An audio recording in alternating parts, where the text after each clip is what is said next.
The sacraments have power because of Jesus Christ. We receive their grace because of his saving work, not because of the holiness of the priest or minister. This means the sacraments still give grace even if the person giving them is sinful, as long as the person receiving them is properly prepared. It's like medicine, it works because of what it is, not because of the doctor giving it. A sacrament is an outward sign that Jesus created to give us God's grace. So, to be a sacrament, 3 things are needed. 1. Jesus had to establish it. 2. It must have an outward sign. And 3. It must have the power to give grace. 1. Only Jesus created the sacraments, because only God can give signs the power to give grace. We know from the Church, from tradition, and from the Bible that Jesus created the 7 sacraments. Even the Eastern churches that split from the Catholic Church long ago still recognize the same 7. The Church itself cannot create new sacraments. 2. An outward sign is something we can sense. The physical part is called the matter, and the spoken words are the form. For example, in baptism we see water and hear the words spoken as the water is poured. These are real, physical signs we can see and hear. 3. The sacraments show on the outside the grace they give on the inside. For example, washing with water in baptism represents how our souls are washed from sin. Sacraments always give the grace they symbolize, unless the person receiving them is blocking that grace. The sacraments are the main way we receive God's grace. They're like channels that bring grace into our souls.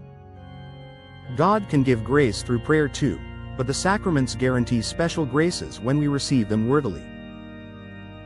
There are 7 sacraments: baptism, confirmation, Holy Eucharist, penance, anointing of the sick, holy orders, and matrimony.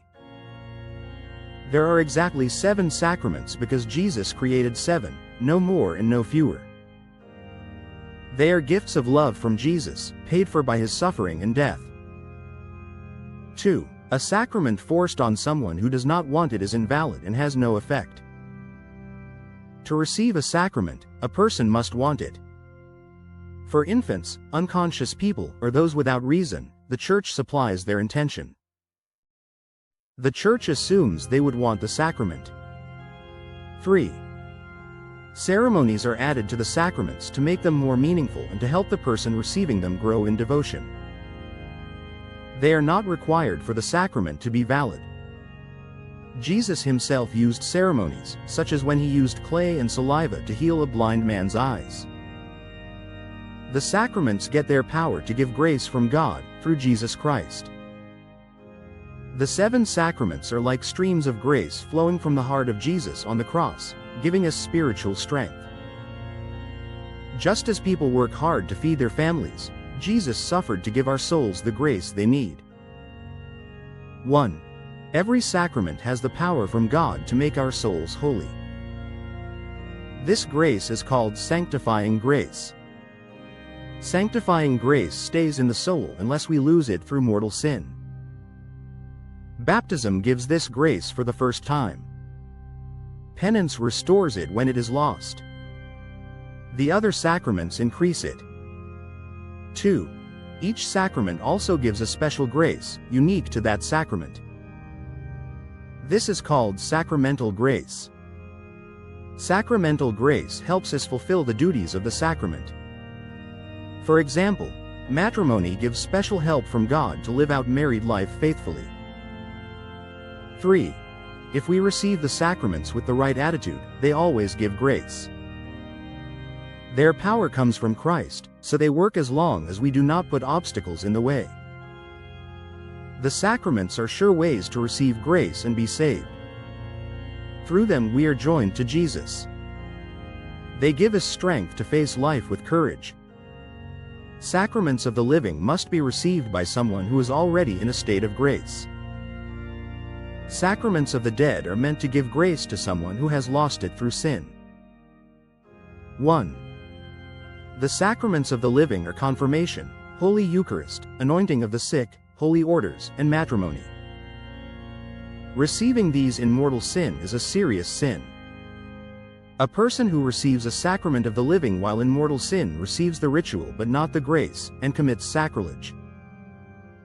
Once the person returns to grace, the sacramental grace becomes active. When received worthily, these sacraments increase grace in the soul. 2. The sacraments of the dead are baptism and penance. Their main purpose is to bring someone spiritually dead back to grace. The sacraments that can only be received once are baptism, confirmation, and holy orders. 1. These sacraments leave a permanent spiritual mark on the soul, showing a special belonging to Christ. This mark never goes away, not even in mortal sin, and lasts forever, honoring the person in heaven or condemning them in hell. This spiritual mark makes a baptized soul completely different from an unbaptized one. A priest will carry the mark of his priesthood for all eternity, whether in heaven or in hell. 2. Holy Eucharist, penance, anointing of the sick, and matrimony do not leave a permanent mark and can be received many times.